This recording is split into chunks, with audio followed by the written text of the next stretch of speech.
Hello, everyone. Thank you so much. It's good to have you all here. Rest yourselves. Let me start by thanking Bonnie, not just for that very kind introduction, but for all the work that she and her crew and her family put into making this important documentary.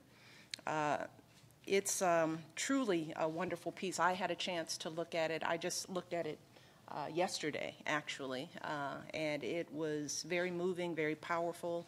As I told Bonnie, it is important in this position to remember that history and to understand just how much work goes into making change and making things happen. So I know you guys are going to take away something very special, but I think we need to give Bonnie a round of applause for her work on this project. Thank you. And I want to thank all of you for taking time to be here. We wanted to make sure to do something special on this day because this is a perfect day, I think, to watch this film. Because tomorrow, as many of you may know, we're going to be celebrating the 50th anniversary of the March on Washington. Now, did you all know that tomorrow is you knew that, right? All right, that's good, that's good. And as you'll see in this documentary, Whitney Young was one of the main organizers of that historic march, which gathered together hundreds of thousands of people of all races and all backgrounds with the important goal of making change. In fact, Mr. Young spoke on the steps of the Lincoln Memorial just minutes before Dr. King gave his I Have a Dream speech.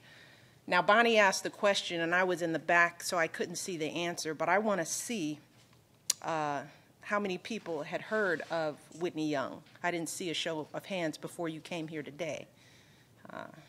Yeah, that sounds about right, because the truth is that I probably wouldn't have known about him either had I not gone to Whitney Young Magnet High School in Chicago.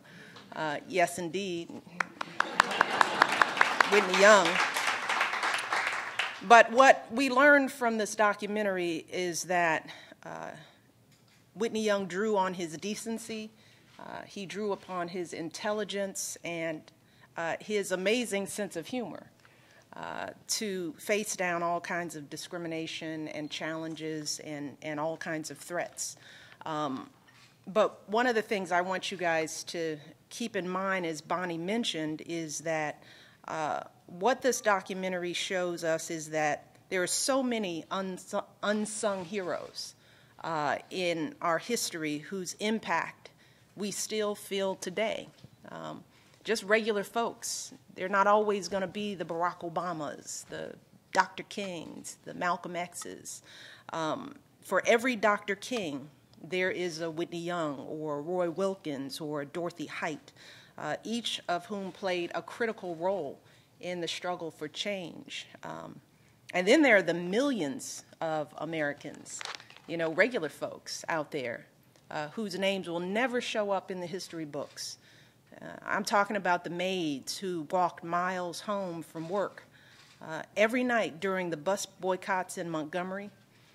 We won't know the names of those men and women. The young people who faced down fire hoses and police dogs and angry mobs. We know some of those names, but we won't know all of them. I'm talking about the mothers and the fathers who taught their children to stand with dignity during a time when it was hard to get your kids to dream big. But those parents, throughout all that they saw, still taught their kids to dream bigger than the world ever could expect of them. Each of those people played a critical role in the difficult and often dangerous work of building a better future for all of us. You know, and the thing I want you all to remember as you watch this film is that we are here because of that struggle. I'm here because of that struggle.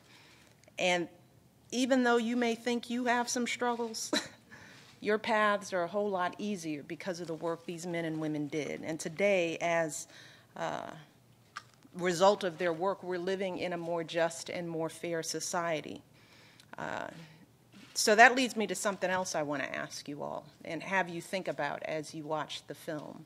A question that Barack and I, we often discuss with our daughters. And that question is, how are you all going to continue what these folks started? I want you to think about that. What are you going to do? What will be your contribution? Think about that. Because you got to start building up that energy now, right? It starts now. I want you to think about that. How are you going to make your community and our country safer? Each and every one of you has the power to do that. How are you going to make this entire country more prosperous and more free?